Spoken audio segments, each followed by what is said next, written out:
Le bruit de la pluie frappait les vitres du loft comme un avertissement. Une lumière dorée filtrait à travers les rideaux beiges, caressant les murs en béton ciré. Il était presque minuit. Elle était là, assise seule dans la cuisine, sur une chaise en velours écrasée sous son poids. Sa robe en satin glissait sur sa peau moite, tendue sur son ventre, entre les pieds. Sur la table, 10 hamburgers. Tous encore emballés, sauf 3. 3 déjà dévorés. Elle n'avait pas entendu la porte s'ouvrir. « Tu te fous de moi, là ?» La voix de Malik a transpercé le silence. Calme. Trop calme. C'était ce calme-là, celui d'un homme au bord de l'explosion. Elle n'a pas levé les yeux. Juste, elle a mordu dans le 4e hamburger. Les larmes déjà pleines les joues. J'avais faim, Malik. T'avais faim? Il a ri. Un rire nerveux, sec. Tu manges comme ça tous les soirs, hein? Pendant que je dors, pendant que je bosse pour qu'on vive ici. T'as même plus honte? Elle a levé les yeux. Son regard était brisé. Pas en colère. Pas coupable. Juste, vide. Tu crois que j'ai choisi de devenir comme ça? Il a reculé, frappé par cette phrase comme par une gifle invisible. Il ne s'attendait pas à ça. Il pensait crier. Partir. Mais cette phrase-là, elle lui a coupé les jambes. Flash. 2 ans plus tôt. Elle courait dans le jardin, fine, légère, en robe d'été. Elle riait, le ventre plat, les cheveux au vent. Il la filmait.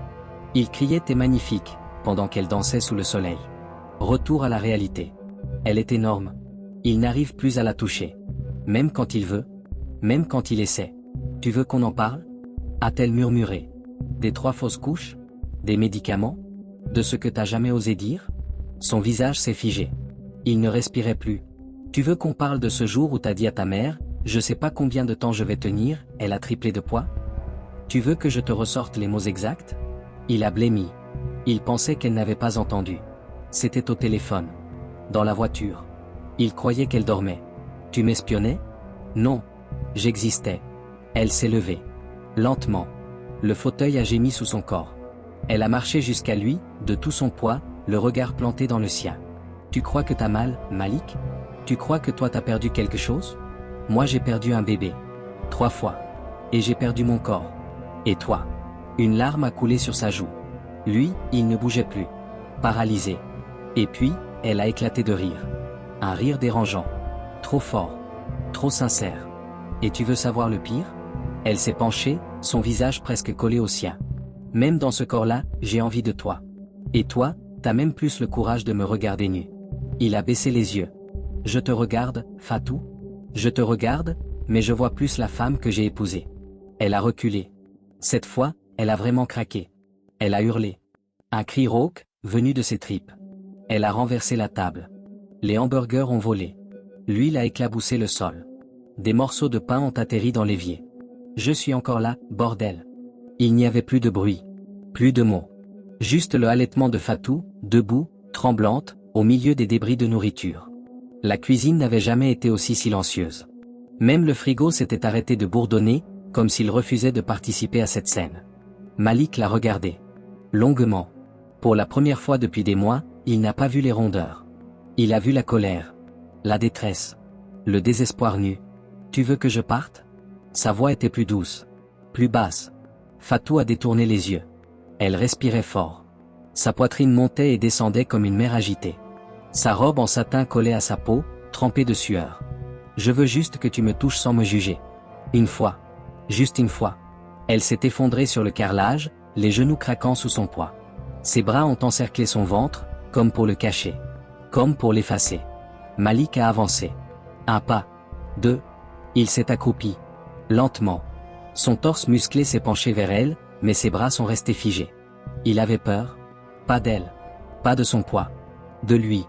De ce qu'il ressentait et de ce qu'il ne ressentait plus. Je t'aime, mais je sais pas comment faire avec ça. Elle a levé les yeux. Son regard était noir. Tranchant. Tu m'aimes?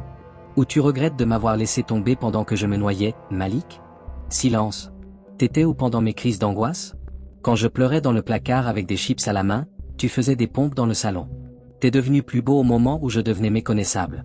C'est pas un hasard, hein? Arrête. Non. Toi t'as sculpté ton corps pendant que moi je perdais le mien.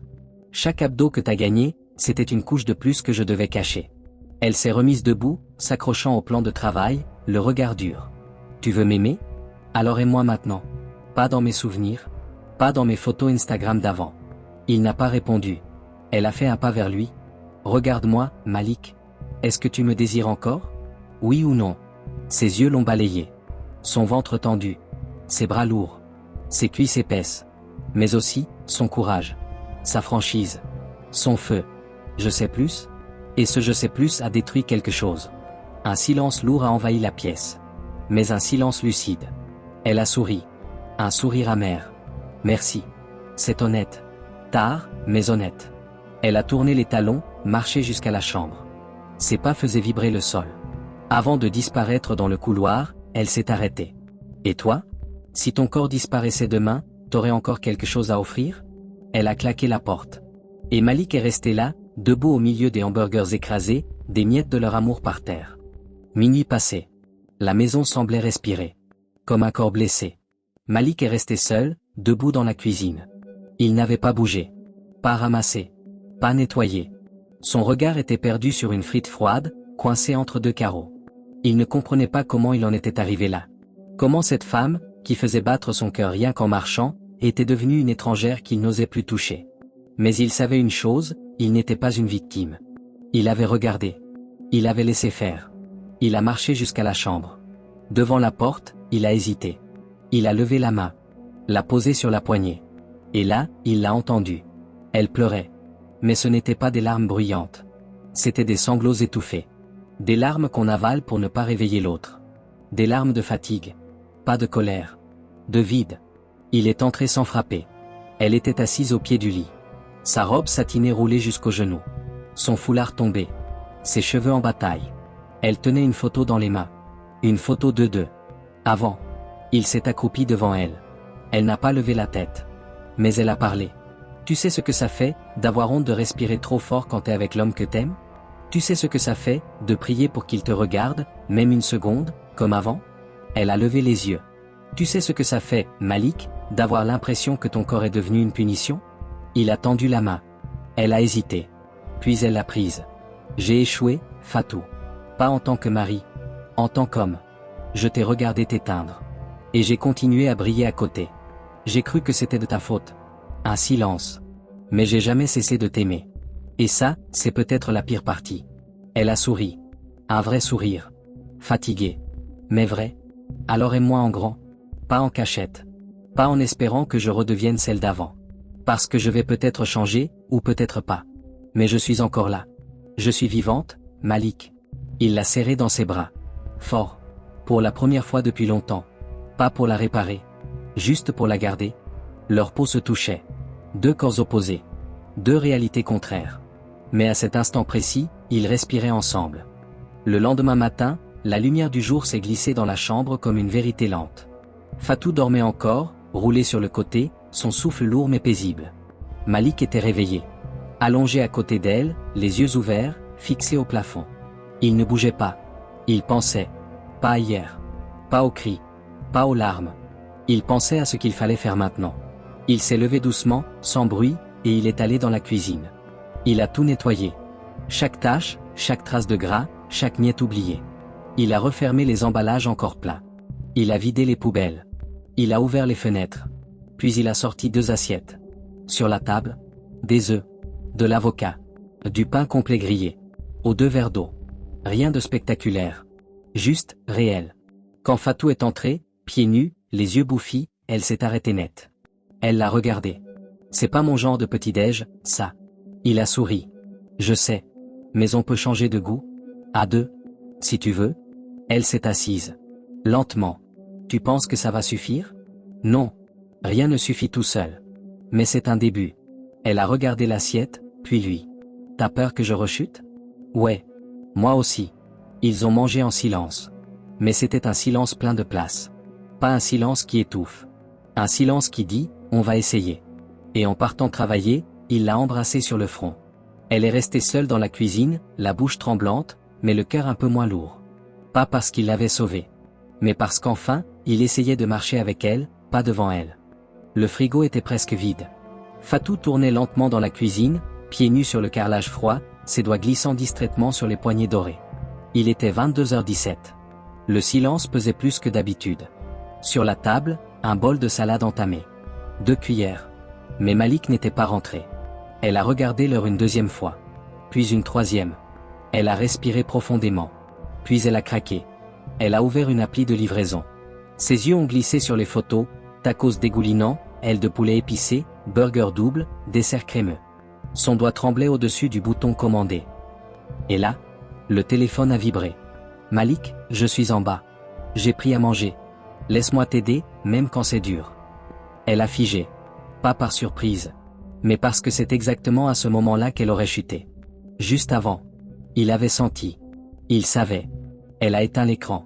S'est assise. Et a attendu qu'il monte. Quand il est entré, sac en main, elle n'a pas souri. Elle a dit : « Tu surveilles mes failles maintenant ? » Il a posé le sac doucement. « Non. Je reste connecté à toi. Même quand t'as envie de me couper. » Elle a haussé les épaules. « Je veux pas être une mission, Malik. Je veux pas que t'aies l'impression de me gérer comme un patient. » Il s'est approché. « T'es pas une mission. T'es ma femme. Et ouais, parfois t'es en train de couler. Mais moi aussi, des fois. C'est juste que toi, ça se voit plus. » Un long silence. Elle a regardé dans le sac. Riz, légumes, un peu de poulet. Rien de gras. Rien d'humiliant. Tu m'aimes encore ? Vraiment ? Ou t'aimes juste ton rôle de mec bien qui reste ? Il l'a regardé dans les yeux. Je t'aime. Même quand j'en peux plus. Même quand j'ai peur de plus jamais ressentir ce que je ressentais avant. Et ouais, ça fait mal de le dire. Mais c'est ça, la vérité. Elle a cligné des yeux. Longuement. Puis elle a dit, presque en chuchotant. Tu restes, Malik. Mais est-ce que t'as encore envie de moi ? Et là, il n'a pas répondu. Pas tout de suite. Il s'est assis à côté d'elle. Il l'a prise dans ses bras. Pas pour éviter la question.